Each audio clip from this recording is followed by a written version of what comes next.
La Biblia es uno de los libros más influyentes en la historia de la humanidad. Explora las grandes preguntas de por qué existimos.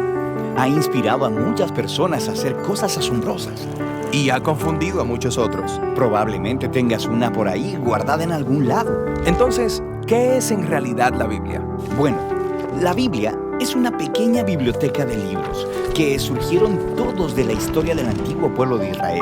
Y en un sentido, ellos eran como cualquier otra civilización antigua, pero entre ellos existió una larga línea de individuos llamados profetas, y ellos veían la historia de Israel como no ordinaria, la veían como una parte central de lo que Dios estaba haciendo por toda la humanidad.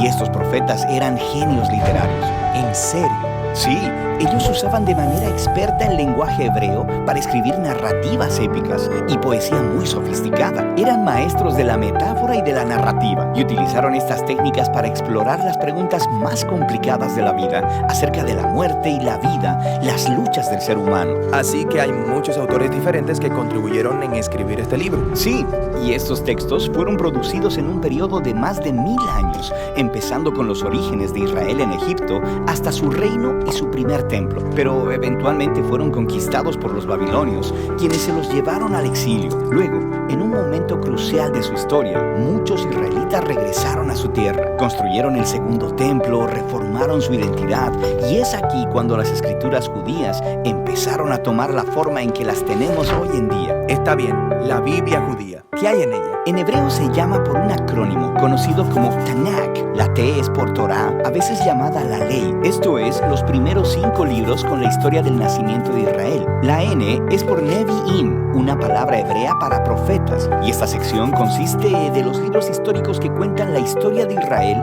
desde el punto de vista de los profetas.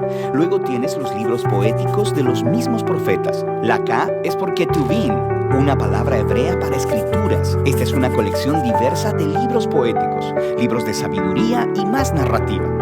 El pueblo judío cree que a través de todas estas obras literarias, Dios le habla a las personas. También hay otras escrituras judías que estaban siendo producidas durante el periodo del Segundo Templo. Sí, un grupo realmente diverso de textos, y estos también eran muy valorados en las comunidades judías. Y había debate en estos tiempos antiguos sobre si algunos de estos textos debían o no ser considerados como parte de sus escrituras. Así que hay muchos tipos distintos de textos escritos en un periodo de tiempo muy largo. ¿Por qué los juntaron en la forma en que lo hicieron? Todos estos textos juntos cuentan una historia épica sobre cómo Dios está trabajando a través de este pueblo para traer orden y belleza al caos de nuestro mundo. Y todo ello culmina en la esperanza de un nuevo líder, quien vendría y renovaría toda la creación. Y luego el Tanakh termina y este líder nunca llegó. Así que es una obra escrita de manera experta, pero le falta el final. Exactamente. Luego, unos pocos siglos después, un profeta judío llamado Jesús de Nazaret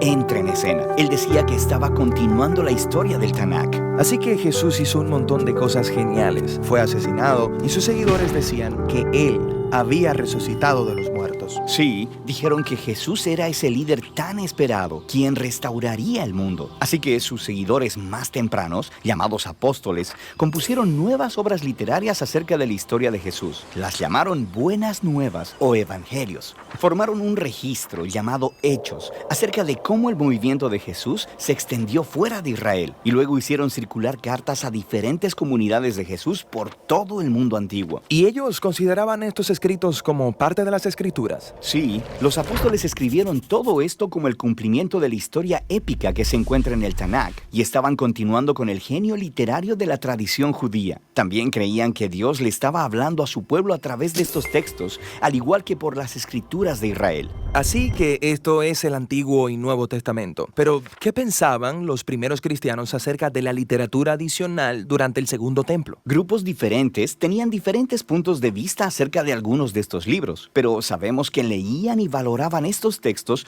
porque los utilizaron junto con las escrituras judías. Está bien, entonces tenemos el Tanakh, las escrituras judías, tenemos estas otras las obras del periodo del Segundo Templo, luego las escrituras de los apóstoles acerca de Jesús, y eso es mucha literatura. Entonces, ¿qué hay en mi Biblia? Durante 2000 años, el movimiento cristiano ha tomado formas diferentes, y desde el principio, todos los cristianos reconocen tanto el Tanakh como las escrituras del Nuevo Testamento. Y durante siglos, mucha de la literatura del Segundo Templo era leída como parte de la tradición bíblica. La Iglesia Católica, por ejemplo, eventualmente la hizo oficial y llamó a algunos de los libros de esta colección libros deuterocanónicos. Algunas iglesias ortodoxas incluso usaron más libros de la literatura del Segundo Templo. Y luego, en el siglo XVI, durante la Reforma, los cristianos protestantes quisieron regresar a las escrituras más antiguas de los profetas y apóstoles, así que solo aceptaron el Antiguo y Nuevo Testamento. Muy bien, creo que ahora entiendo.